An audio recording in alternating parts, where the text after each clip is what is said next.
নবীর সাহাবী হযরতে আনাস ইবনে মালিক রাদিয়াল্লাহু তাআলা আনহু তিনি বর্ণনা করেন, সাআলতু নবিয়্যা সাল্লাল্লাহু আলাইহি ওয়াসাল্লাম আয়াশফি আলী ইয়াউমাল কিয়ামা।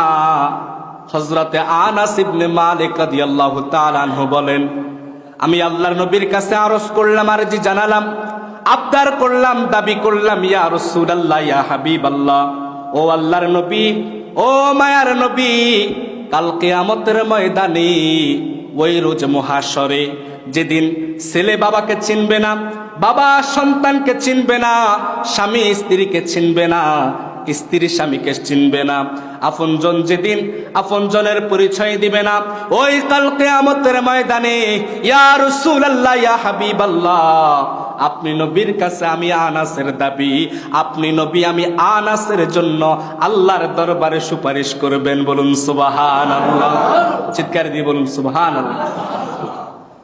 নবী আমার ডাক দিয়ে বললেন, আনা ফাইলুনা, ও আনাস, চিন্তার কোনো কারণ নাই, টেনশনের কোনো কারণ নাই, তুমি চিন্তা করিও না, টেনশন করিও না, আমি নবী কথা দিলাম কাল কিয়ামতের ময়দানে রোজ মহাশরে আমি নবী তুমি আনাসের জন্য আল্লাহর দরবারে সুপারিশ করব। বলুন সুবহানাল্লাহ। এই জন্য উম্মত নবীর শাফায়াত যদি হাসরের ময়দানে পেতে চান, নবীর সুপারিশ পেয়ে যদি আল্লাহর জান্নাতে যেতে চান, একটা মাত্র মাধ্যম আছে, একটা মাত্র কারণ আছে, বেশি বেশি আল্লাহর নবীর প্রতি দুরূদ শরীফ পড়বেন। বলুন সুবহানাল্লাহ। বেশি বেশি আল্লাহর নবীর প্রতি দুরূদ শরীফ পড়বেন।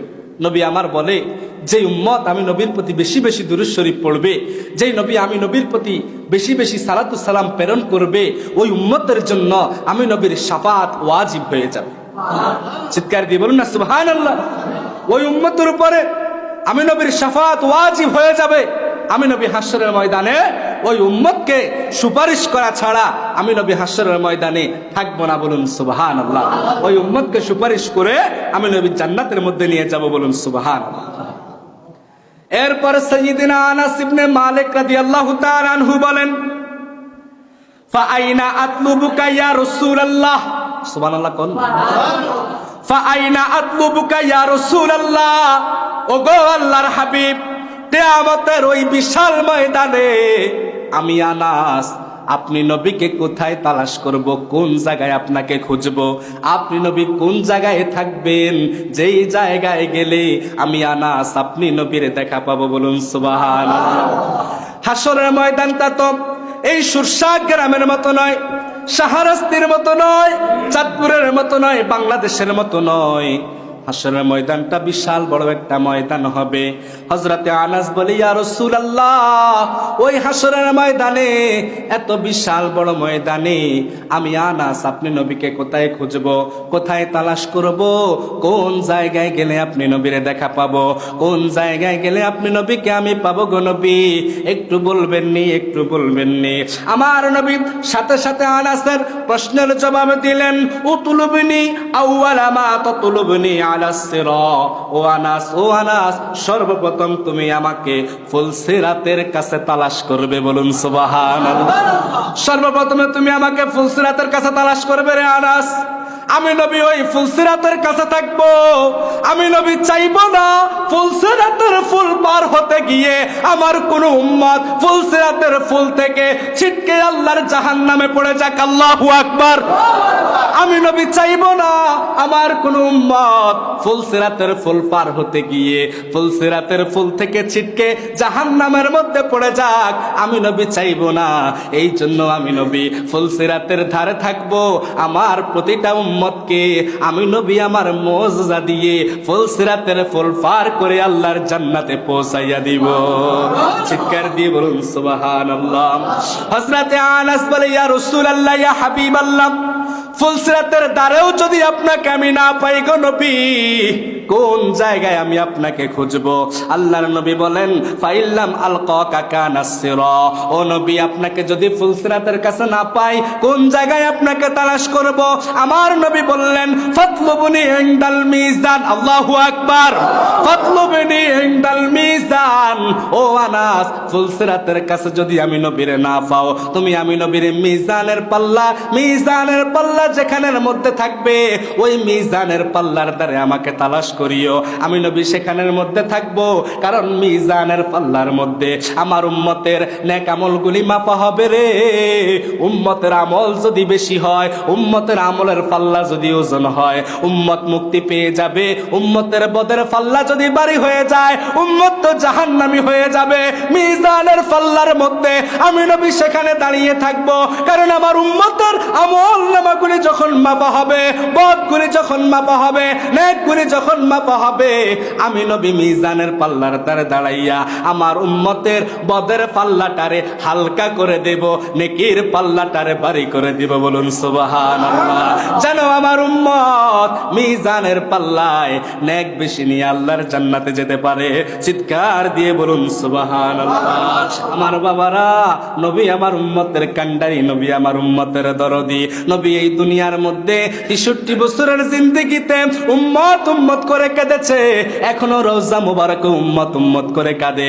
ওই কাল রোজ মহাশরে যখন সবাই সবাইকে ভুলে যাবে, কেউ কাউকে পরিচয় দিবে না, কেউ কাউকে চিনবে না, ওই হাসরের ময়দানে আমার নবী, আপনার নবী উম্মতকে ভুলবে না। উম্মতের বিপদে ফুলসিরাতের দ্বারেও আমার নবী থাকবে, মিজানের পাল্লার দ্বারেও আমার নবী থাকবে। বলুন সুবহানাল্লাহ। এমন নবীর চাইতে আপন আর কে আছে? এমন নবীর চাইতে আপন জন আর কে আছে? এই জন্য বলি বাবা, নবীরে আপন করো, নবীরে আপন বানাও, নবীরে প্রিয়জন বানাও, নবীর প্রেম অন্তরের মধ্যে ধারণ করো, নবীর ভালোবাসা অন্তরের মধ্যে ধারণ করো, নবীর দরুদের সাথে মহাব্বত বাড়াও। যেই ব্যক্তি নবীর দরুদের সাথে মহাব্বত বাড়াবে, নবীর প্রতি বেশি বেশি সালাতু সালাম পড়বে, যেই উম্মত নবীকে দাঁড়াইয়া ইয়া নবী সালামু আলাইকা বলে সালাতু সালাম পাশ করবে, আল্লাহর হাবিব বলে ওই উম্মতের জন্য আমি নবীর শাফাত ওয়াজিব হয়ে যাবে। হযরতে আনাস বলে, ইয়া রাসূলুল্লাহ, ইয়া হাবিবাল্লাহ, আপনাকে যদি মিজানের কাছেও না পাই গো নবী, তাহলে আপনাকে আমি কোথায় খুঁজবো? নবী আমার ডাক দিয়ে বলেন, ফাতলুবনি ইনদাল হাক। ও আনাস, সর্বশেষ তুমি আমারে হাউজে কাউসারের কাছে তালাশ করিও। জোরে বলুন না সুবহানাল্লাহ। ও আনাস, তুমি সর্বশেষ আমার হাউজে কাউসারের কাছে তালাশ করিও। ওই হাউজে কাউসারের কাছে আমি নবী হাউজে কাউসারের পানির পেয়ালা হাতে নিয়ে আমার উম্মতের জন্য দাঁড়াইয়া থাকবো। সূর্য মাথার আধা উপরে থাকবে, সূর্যের তাপে মানুষের মাথার মগজগুলো গলে যাবে, নাক দিয়ে কান দিয়ে টপ টপ করে পড়া শুরু করবে। আমার উম্মত গুলা বড় তৃষ্ণার্ত হয়ে যাবে, পিপাসার্ত হয়ে যাবে। উম্মত পানি পানি বলে উম্মত ছটপট করবে। আমি নবী তো উম্মতের কষ্ট সহ্য করতে পারবো না, এই জন্য আমি নবী ফুলসিরাতের দ্বারে থাকবো, আমি নবী মিজানের দ্বারে থাকবো, আমি নবী হাউজে কাউসারের দ্বারেও থাকবো। আমার পিপাসার্ত উম্মতকে আমি নবী হাউজে কাউসারের পানি পান করাইয়া তৃষ্ণা নিবারণ করে আল্লাহর জান্নাতের মধ্যে পৌঁছাইয়া দেব। জোরে বলুন না সুবহানাল্লাহ। ফাইন্নী লা উখতি ওয়া হাযিহিস সালাস সামাওয়াত।